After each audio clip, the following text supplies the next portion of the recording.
Okay.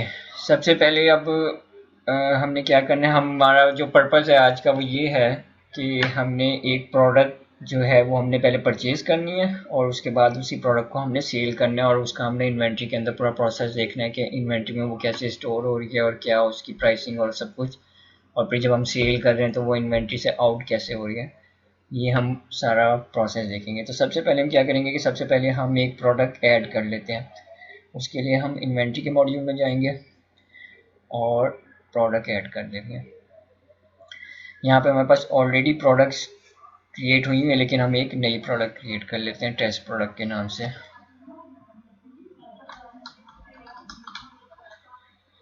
यहाँ पे हमारे पास डिफरेंट ऑप्शंस आ गई हैं कि क्या ये प्रोडक्ट हम सेल कर सकते हैं और परचेज कर सकते हैं। कुछ प्रोडक्ट्स हमारी ऐसी होती हैं जो हम रॉ मटेरियल सिर्फ परचेज करते हैं और हम वो sale as a raw material नहीं करते, उसको फिनिश गुड्स में करते हैं। तो वहाँ पे हम इसकी कैन बी सोल्ड को अनचेक कर देते हैं और सिर्फ कैन बी परचेज को हम टिक कर लेते हैं।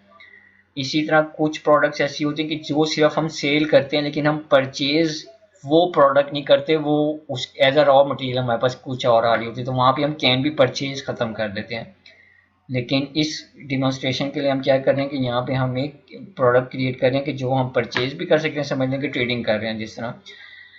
इसकी टाइप हमने रखनी है स्टोरेबल प्रोडक्ट। स्टोरेबल प्रोडक्ट वो प्रोडक्ट होती है कि जिसको हम इन्वेंट्री के अंदर ट्रैक कर सकते हैं, उसकी स्टॉक इन स्टॉक आउट को हम ट्रैक कर सकते हैं। इसके बाद हमारे पास एक प्रोडक्ट होती है सर्विस, जो कि एज अ सर्विस हम प्रोवाइड कर रहे होते हैं, तो ये सर्विस होती है और इसको हम ट्रैक नहीं कर सकते। इसी तरह कंज्यूमेबल आइटम वो होता है कि जो हमारा एक्सपेंसिबल होता है, जो कि हमने ट्रैक नहीं करना होता। तो इस डिमॉन्स्ट्रेशन के लिए हम लोग जो प्रोडक्ट बना रहे हैं वो हमारी स्टोरेबल प्रोडक्ट होगी।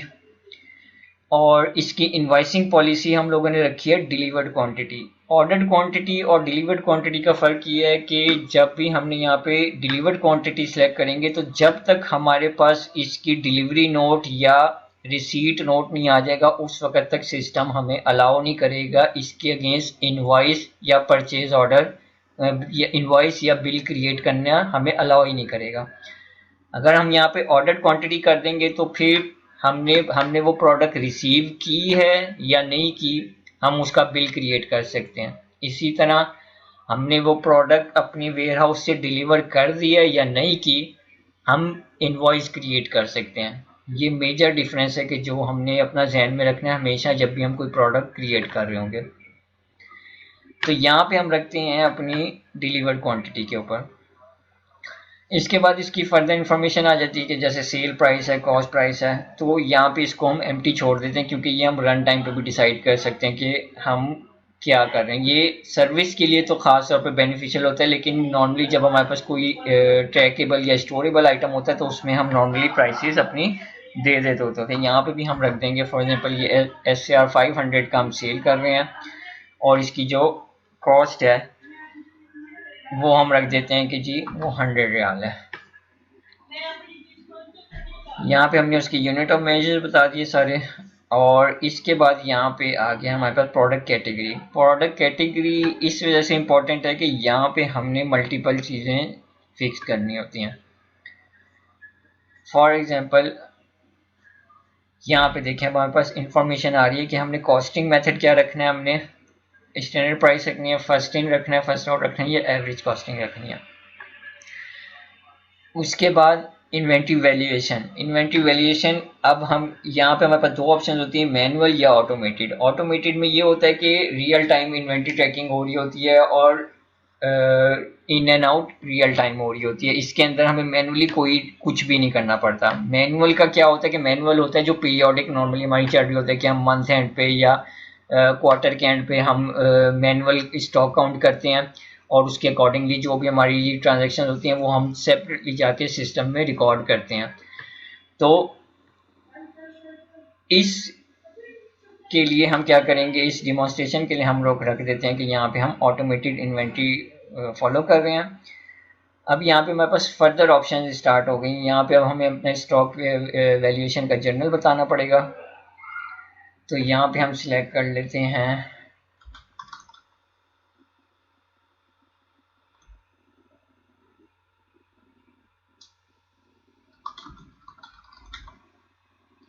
अच्छा, अब यहाँ पे क्रिएट नहीं हुआ हुआ तो हम यहाँ पे जाके क्रिएट कर लेंगे।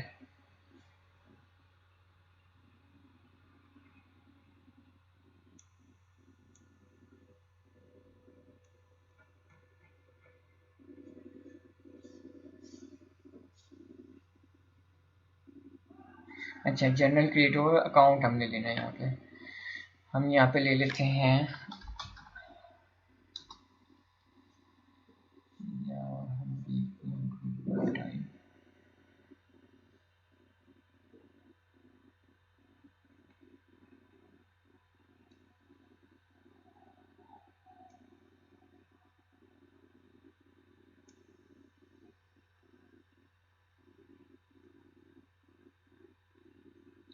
हमारे पास यहाँ पे भी कोई भी इसका नहीं क्रिएट हुआ तो हम यहाँ पे क्रिएट कर लेते हैं।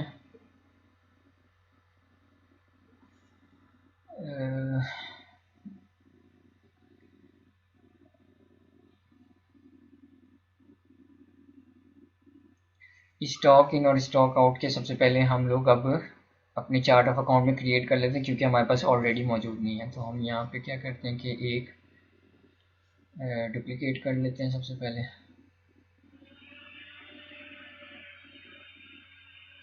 और हम चले जाते हैं अपने अकाउंटिंग चार्ट ऑफ अकाउंट में। ऑटोमेटेड इन्वेंट्री के लिए हमें 3 अकाउंट कंपलसरी चाहिए होते हैं। एक हमें स्टॉक इन हैंड चाहिए होता है, एक स्टॉक इन और एक स्टॉक आउट। ये 3 अकाउंट हमें ऑटोमेटेड अकाउंटिंग के लिए कंपलसरी हैं। तो यहाँ पे अब हम क्या करेंगे कि हम ये 3 अकाउंट इस वक्त क्रिएट कर लेंगे। अच्छा, यहाँ पे हम आते हैं और एड लाइन करके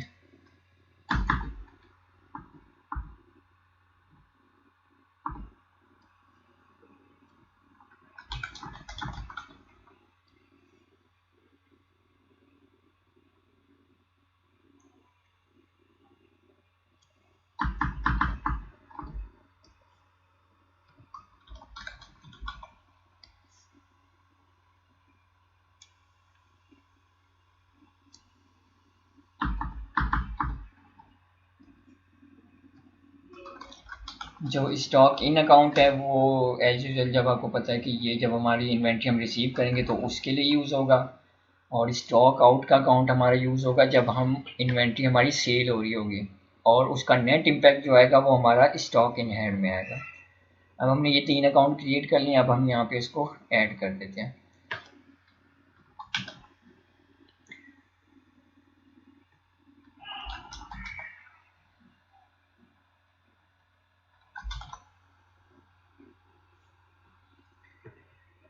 ठीक है, ये अब हमारा हो गया, और इसको अब हम सेव कर देते हैं।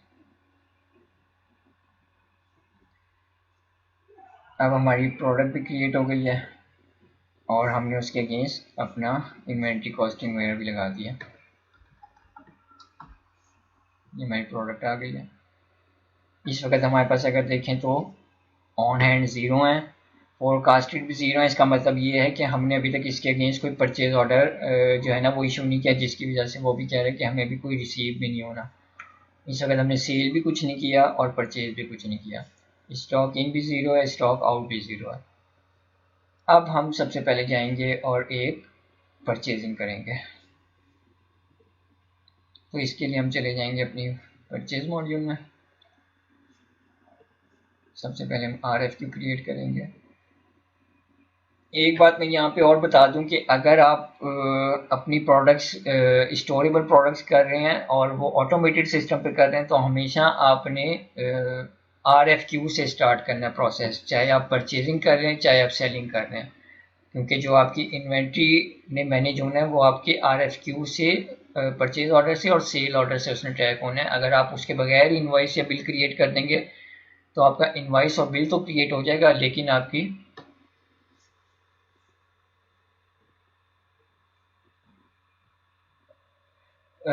आपकी जो है इन्वेंट्री एडजस्ट नहीं होगी।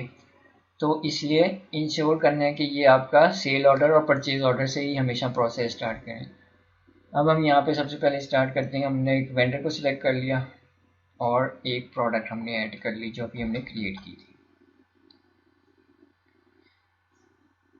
यहाँ पे उसकी यूनिट प्राइस जो हमने कॉस्ट दी थी उसने ऑटोमेटिकली उठा लिया, और यहाँ पे हम उसको कहते हैं कि हमने 5 आइटम्स परचेज किए, और इसके बाद इसको हम कंफर्म ऑर्डर कर देंगे। अच्छा, अब ये हमारे पास क्या हुआ कि हमने परचेज ऑर्डर कंफर्म कर दिया, तो हमारा रिसीट ऑर्डर जो है वो एक जनरेट हो गया। अब यहाँ पे हमारे पास डिमांड जनरेट हुई है 5 की, लेकिन अभी तक हमें रिसीव नहीं हुए हैं। अब हमें जब रिसीव होगा तो हम यहाँ से जाके इसको वैलिडेट। अब एक चीज़ मैं आपको इससे पहले दिखा दूँ, हमने वहाँ पे जो उसकी कॉन्फ़िगरेशन की थी उसके हिसाब से क्या था कि हमने 5 क्वांटिटी का ऑर्डर कर दिया, हमें रिसीव नहीं हुआ, बिल नहीं किया। अब जब तक हम यहाँ पे प्रोडक्ट रिसीव नहीं करेंगे हम बिल नहीं क्रिएट कर सकते, क्योंकि हमने वहाँ पे पॉलिसी सेट की थी कि जब तक हमें वो रिसीव ना हो जाए हम तब तक बिल ना क्रिएट कर सकें। तो अब उसके लिए हमें ज़रूरी है कि नेक्स्ट स्टेप है हमारा कि हम रिसीव प्रोडक्ट्स करें। पहले हम रिसीव प्रोडक्ट्स वाली उस पर आ गए, हमने इसको वैलिडेट कर दिया, हमने बोला कि ठीक है जी हमें 5 के 5 आइटम रिसीव हो गए, कंप्लीट हो गया। डिमांड 5 की थी, रिसीव 5 हो गए, वापस आ गए। अब ये देखें क्वांटिटी 5 की ऑर्डर की थी, 5 ही हमें रिसीव हो गए, लेकिन अभी तक हमने इसके अगेंस्ट बिल जनरेट नहीं किया। अब इसका नेक्स्ट स्टेप है कि हमने क्रिएट बिल करना है, और ये हमें पता कैसे चलेगा, वो हमें यहाँ से पता चलेगा कि यहाँ पे हमारा नेक्स्ट स्टेप जो ग्रीन हुआ हुआ है इस वक्त वो क्रिएट बिल का हुआ है। तो सिस्टम हमें ऑटो सजेस्ट कर रहा है कि आपका नेक्स्ट स्टेप अब क्या बनता है। अब हम यहाँ से इसका क्रिएट बिल कर देंगे।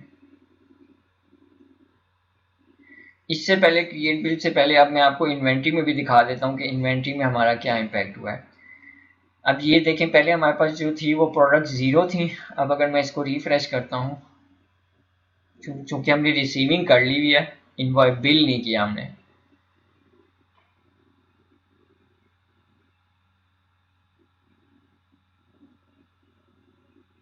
तो ये देखिए अब हमारे पास जो है इन्वेंट्री इन हैंड 5 यूनिट्स हो गई। अब हम इसके अगेंस्ट जो है वो अपने, और यहाँ पे वो बता रहा है कि हमने 5 जो है वो परचेज कर लिए थे। अब हम इसके अगेंस्ट बिल अपना जनरेट कर देंगे। अब हमने इसको सेव कर दिया और इसको कंफर्म कर दें, डेट बता दें उसको, और ये कंफर्म हो गया। अब ये देखें अब ये हमारी ड्यू अमाउंट आ गई। अब तो अगर तो हमने कोई पहले से इस कस्टमर के अगेंस्ट, इस वेंडर के अगेंस्ट कोई पेमेंट की हुई है जो कि किसी बिल के साथ अटैच नहीं हुई, तो वो इन्फॉर्मेशन हमें यहाँ पे देना शुरू कर देगा, तो हम यहाँ से उसको अटैच कर देंगे। लेकिन चूंकि अभी हमने इसकी पेमेंट नहीं की, तो यहाँ पे ये इसका मतलब है ये हमने कोई टेस्ट ट्रांजेक्शन पहले की हुई, तो हम ये अभी इसके साथ अटैच नहीं कर रहे। अब ये हमारा बिल क्रिएट हो गया। अब हमारा नेक्स्ट स्टेप है कि हमने इसकी पेमेंट करनी है, तो हम सिंपली इसकी रजिस्टर पेमेंट पे जाएंगे। यहाँ पे अपना बैंक अकाउंट बताएंगे, कोई भी कैश से कर रहे हैं या पेटी कैश से कर रहे हैं या बैंक से कर रहे हैं, हम यहाँ पे इसको सिलेक्ट करेंगे और उसकी अमाउंट बताएंगे, उसका मेमो लिखेंगे और क्रिएट पेमेंट कर देंगे।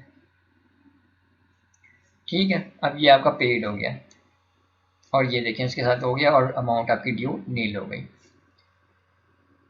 अब हमारे पास ये आइटम इन्वेंट्री में आ गए हैं। अब हम जाते हैं इसके अगेंस्ट और हम एक सेल ऑर्डर क्रिएट करते हैं और इस आइटम को सेल करते हैं।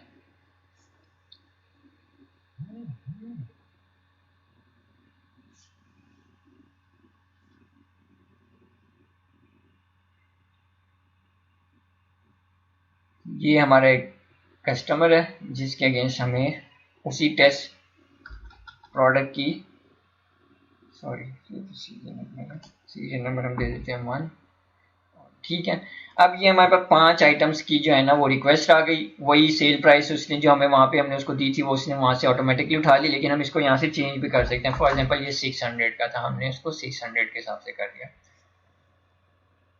ठीक है, और यहाँ पे इसका एनालिटिक भी हम कर लेते हैं, क्योंकि अभी ये सेल ऑर्डर हो रहा है, इसके बिल पे जाके जो है इनवॉइस के ऊपर जाके एनालिटिक आएगा इसका। अब हम इसको कर देते हैं सेव और इसको कर देते हैं कंफर्म। ठीक है, अब ये हमारा हो गया। अब सेम वही वाला प्रोसेस हम इसका फॉलो करेंगे कि इसी तरह हमारा एक डिलीवरी नोट जनरेट हो गया। 5 की डिमांड है, रिजर्व भी 5 हो गए। रिजर्व 5 इसी वजह से हो गया कि हमारे पास इन्वेंट्री में ऑलरेडी वो 5 आइटम पड़े हुए थे। अगर वो ना होते तो यहाँ पे वो हमें रिजर्व में 0 दिखाता और यहाँ पे इसको रेड कर देता, लेकिन चूंकि हमने परचेजिंग पहले कर ली है इस वजह से जो है वो अब हमें यहाँ पे ये ग्रीन दिखा रहा है कि ठीक है जी मेरे पास ये जो है ना इन्वेंट्री में आपके पड़े हुए आइटम्स और हम इसको सेल कर सकते हैं ऑन हैंड। वो कह रहा है कि 5 आइटम हमारे पास पड़े हुए हैं, तो इस वजह से वो यहाँ पे आपको 5 और ये ग्रीन शो कर रहा है। वरना अगर आपके पास आइटम नहीं होंगे तो जब आप इसको डिलीवर करने लगेंगे तो यहाँ पे भी वो आपको बता देगा कि एक्चुअली तो आपके पास ये आइटम पड़े ही नहीं है। फिर आप जाएंगे एक्चुअली परचेज करने के लिए कि अच्छा फॉर एग्जांपल आपको 5 की डिमांड आई थी, आपके पास 2 पड़े हुए थे, अब 3 आपने परचेज करने, तो फिर आप जाके वेंडर को परचेज ऑर्डर क्रिएट करेंगे और फिर उससे 3 आइटम मंगवाएंगे। उसके बाद जब आपकी इन्वेंट्री 5 की 5 कंप्लीट हो जाएगी तो उसके बाद आप आगे फर्दर ये वाला डिलीवरी वाला प्रोसेस करेंगे। तो चूंकि हमारे पास तो ऑलरेडी पड़े हुए हैं तो हम अब क्या करेंगे कि इसको वैलिडेट कर देंगे। अब जब हमने वैलिडेट कर दिया तो डिमांड 5 की थी, डन भी 5 हो गए, तो इसका मतलब हमारी डिलीवरी कंप्लीट हो गई। अब हम वापस अपने सेल ऑर्डर पे आ जाएंगे और अब यहाँ पे हम उसको इनवॉइस कर देंगे इसकी।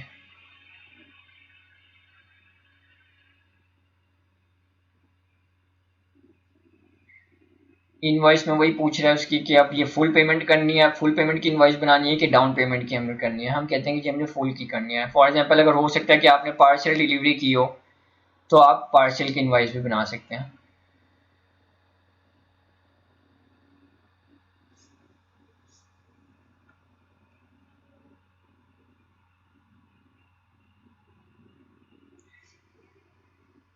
यहाँ पे आके अब हम इसको कंफर्म कर देंगे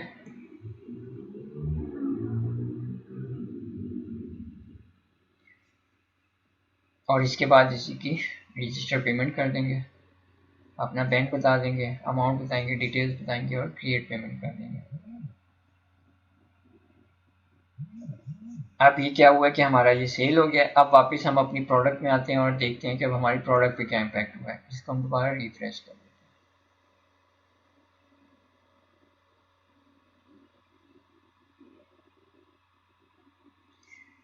अब ये देखें हमारे पास ऑन हैंड 0 है, फोरकास्ट भी 0 है क्योंकि हमने फर्दर कोई ऑर्डर नहीं प्लेस किया हुआ। 1 इन हुआ है और 1 आउट हुआ है। 5 यूनिट हमारे पास रिसीव हुए और 5 हमने आगे कस्टमर को डिलीवर कर दिए, तो ये भी हमें कंफर्म हो गया। इसके बाद हमने सेल्स भी 5 की हैं, तो ये हमें बता रहा है। और आगे इसके अगर हमने ऑर्डर डेट या ऑर्डर नंबर वगैरह या कस्टमर देखना तो हमें ये कस्टमर बता रहा है कि किस कस्टमर को हमने सेल किया। इसी तरह परचेज हमने देखनी है कि किससे, तो ये हमारे को परचेज की सारी डिटेल लेके आ रहा है कि हमने कहाँ किससे परचेज किया, उसका सोर्स डॉक्यूमेंट क्या था। तो यहाँ से हम फर्दर जाके और डिटेल्स भी देख सकते हैं। ये हम वापस उस परचेज ऑर्डर पे आ गए, तो हमें ये सारी चीज़ें कंफर्म हो गई और ये हमारा फिर सारा प्रोसेस कंप्लीट हो जाएगा। इसको अब अगर हमने अपनी अकाउंटिंग में देखना हो तो हम अकाउंटिंग में भी इसका पूरा प्रोसेस देख सकते हैं कि हमारा कहाँ कहाँ पे उसका इम्पैक्ट आया। फॉर एग्जांपल अब हम अकाउंटिंग में चले जाते हैं और यहाँ से हम आ जाते हैं अपनी प्रॉफिट एंड लॉस में। अब प्रॉफिट एंड लॉस में हम देख लेते हैं कि हमारी सेल अकाउंट की डिटेल देख लेते हैं सबसे पहले। तो ये हमारे पास क्योंकि प्रीवियस भी आ रही है तो इसमें हम देखते हैं कि हम इस मंथ का ले लेते हैं। तो ये हमारी आ गई सेल्स, यहाँ पे आ गई 3000 की, विदाउट वैट आएगी यहाँ पे। तो ये हमारी 3000 की सेल हो गई। ये हमें इनवॉइस उसकी शो कर दी उसने, ये देखें।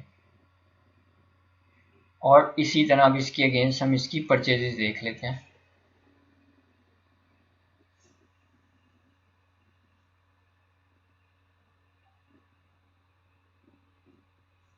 ये देखें ये उसी के अगेंस्ट इसने हमें 500 की परचेजेस शो कर दी।